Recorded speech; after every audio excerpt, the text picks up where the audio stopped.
not.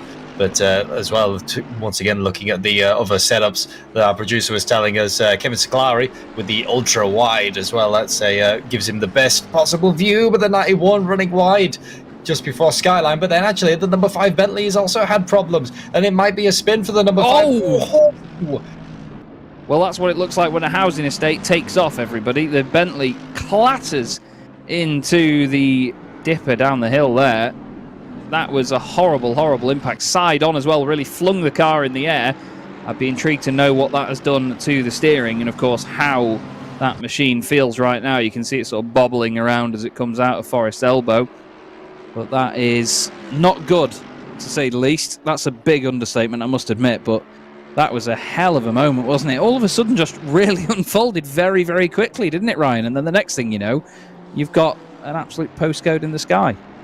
Well, I thought the 191 was going to have a much bigger problem than it necessarily did. Kevin Siclari managed to keep that car going. When you've got 2 wheels on the grass, 2 wheels on the road, obviously the grip levels are completely unbalanced and you're bouncing along. The cars are not really designed for that. It'll want to try spit you out and spin you around. It looked like that, the number 5 had that incident, took to the escape road, but just like I said earlier, you're downhill, you're in a front engine car, the weight has gone off the rear and gravity and the weight transfers working against you.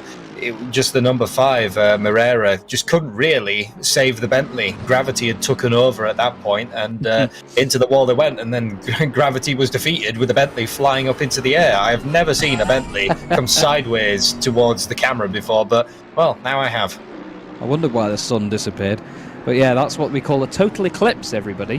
But yeah, the big old Boatley somehow continuing as well. It was a hell of a whack that it had into the wall. And we have the AK Esports guys in the chat as well. Good to see you. Thank you for joining us once again. We love your work.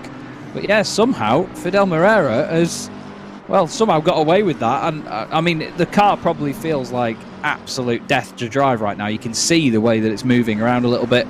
Obviously, the ping contributing slightly to that, but before it was a lot smoother. As here we have another look back at it then. So coming through McPhillamy Park, just clipping the curb on the right, nice and smooth on the way in, and it just straightens up. It just straightens up, and you could tell he tries to correct it, and then as it bounces, oh, there you go. It actually looked a lot more dramatic from the other angle, so I don't think it's actually done as much to the car as we would have initially thought, but you could tell he could feel the car going, couldn't he? And then he straightened up and thought, right, stuff this, we're going in a straight line. Yeah, well, that turn has a bit of a bump on the inside, as it were, as the wipers go. You can tell the driver's trying to probably frantically set the pit strategies and set everything else back up as they're pressing every single button on the center console, thinking, where is it? But you can go over that if you're on the brakes. You can lock up, and that will obviously put a horrible feeling through the steering wheel. And you've got to make that decision: do we continue going, risk a spin, or straighten up? They elected to straighten up, but because it had thrown them over that curb, then you've completely lost the car by then. Back end slid out. It was only really damage to the rear left, off that wall. It kind of softly touched the tire wall, coming back down to earth on the right, and continued on. So obviously the drivers not necessarily thinking it's not race ending, that they have to pit right now, but continuing on.